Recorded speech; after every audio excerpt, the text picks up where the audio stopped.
100 रुपए की एक बात। एक सेठ था। वह बहुत ईमानदार तथा धार्मिक प्रवृत्ति वाला था। एक दिन उसके यहाँ एक बूढ़े पंडित जी आए। उनको देखकर सेठ की उन पर श्रद्धा हो गई। सेठ ने आदरपूर्वक उनको बैठाया और प्रार्थना की कि मेरे लाभ के लिए कोई बढ़िया बात बताएं। पंडित जी बोले कि बात तो बहुत बढ़िया बताऊंगा, पर उसके दाम लगेंगे। एक बात के 100 रुपए लगेंगे। सेठ ने कहा कि आप बात बताओ, रुपए मैं दे दूंगा। पंडित जी बोले, छोटा आदमी यदि बड़ा हो जाए तो उसको बड़ा ही मानना चाहिए, छोटा नहीं मानना चाहिए। सेठ ने मुनीम से पंडित जी को 100 रुपए देने के लिए कहा। मुनीम ने 100 रुपए दे दिए। सेठ ने कहा, और कोई बात बताएं। पंडित जी बोले, दूसरे के दोष को प्रकट नहीं करना चाहिए। सेठ के कहने पर मुनीम ने इस बात के भी 100 रुपए दे दिए। सेठ बोला, और कोई बात बताएं। पंडित जी बोले, जो काम नौकर से हो जाए उसको करने में अपना समय नहीं लगाना चाहिए। मुनीम ने इसके भी 100 रुपए दे दिए। सेठ बोला, एक बात और बता दें। पंडित जी बोले, जहाँ एक बार मन फट जाए वहाँ फिर नहीं रहना चाहिए। मुनीम ने इस बात के भी 100 रुपए दे दिए। पंडित जी चले गए।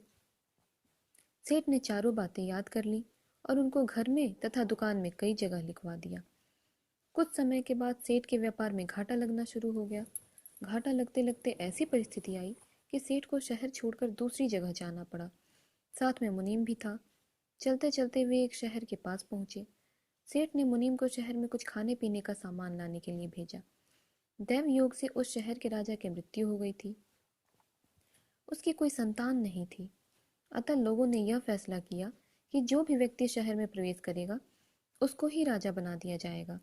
उधर मुनीम शहर में गया तो द्वार के भीतर प्रवेश करते ही लोग उसको हाथी पर बैठाकर धूमधाम से महल में ले गए और राज सिंहासन पर बैठा दिया।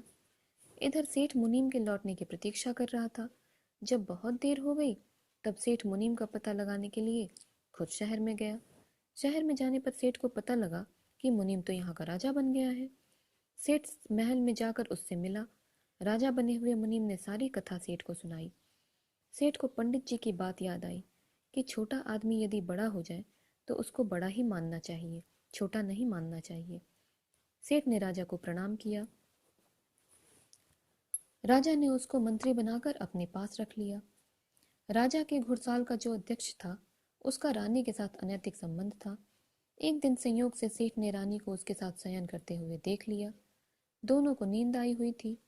सेठ को पंडित जी की बात याद आई कि दूसरे के दोष को प्रकट नहीं करना चाहिए। सेठ ने रस्सी पर अपनी शाल डाल दी जिससे कोई दूसरा उसको ना देख सके। जब रानी की नींद खुली तब उसने सामने रस्सी पर शाल टंगी हुई देखी। उसने पता लगवाया कि यह शाल किसकी है। पता लगा कि यह शाल मंत्री की है। उसके मन में विचार आया कि यह मंत्री राजा के सामने मेरी पोल खोल देगा, क्योंकि दोनों में बड़ी मित्रता है। अतः मेरे को पहले ही ऐसा काम करना चाहिए जिससे यह खुद ही फंस जाए। रानी सेठ के शाल लेकर राजा के पास गई और बोली कि आज रात में आपका मंत्री बुरी नीयत से मेरे पास आया था, परंतु मैंने उसकी कुचेष्टा को सफल नहीं होने दिया। मेरे चिल्लाने के डर से वह भागने लगा तो मैंने उसकी शाल छीन ली। यह देखो उसकी शाल। राजा ने देखा तो पहचान लिया कि जब वो मुनीम था तब उसने ही यह शाल खरीद कर सेठ को दी थी। रानी की चिकनी चुपड़ी बातों से राजा की बुद्धि फिर गई। उसने रानी की सलाह से सेठ को खत्म करने का विचार कर लिया। दूसरे दिन राजा ने सेठ को कसाई से मांस लाने के लिए कहा। उधर कसाई को पहले ही कह दिया कि कोई आदमी तेरे पास मांस लेने के लिए आए तो उसको मार देना।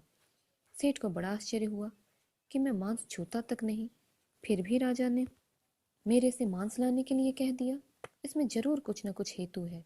सेठ को पंडित जी की बात याद आई कि जो काम नौकर से हो जाए उसको करने में अपना समय नहीं लगाना चाहिए। सेठ ने मांस लाने के लिए अपने नौकर को भेज दिया। कसाई ने नौकर को मार दिया।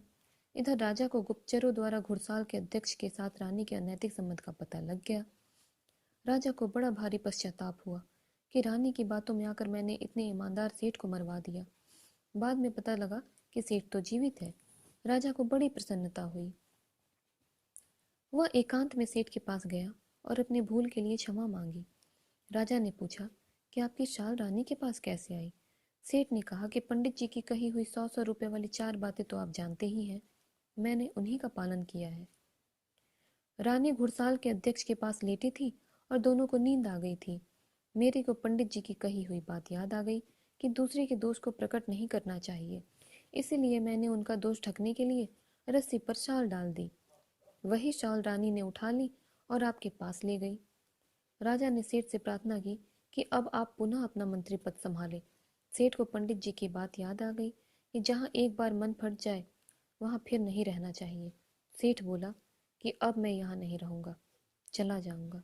राजा ने रुकने के लिए बहुत प्रार्थना की, पर सेठ नहीं माना और वहाँ से चला गया।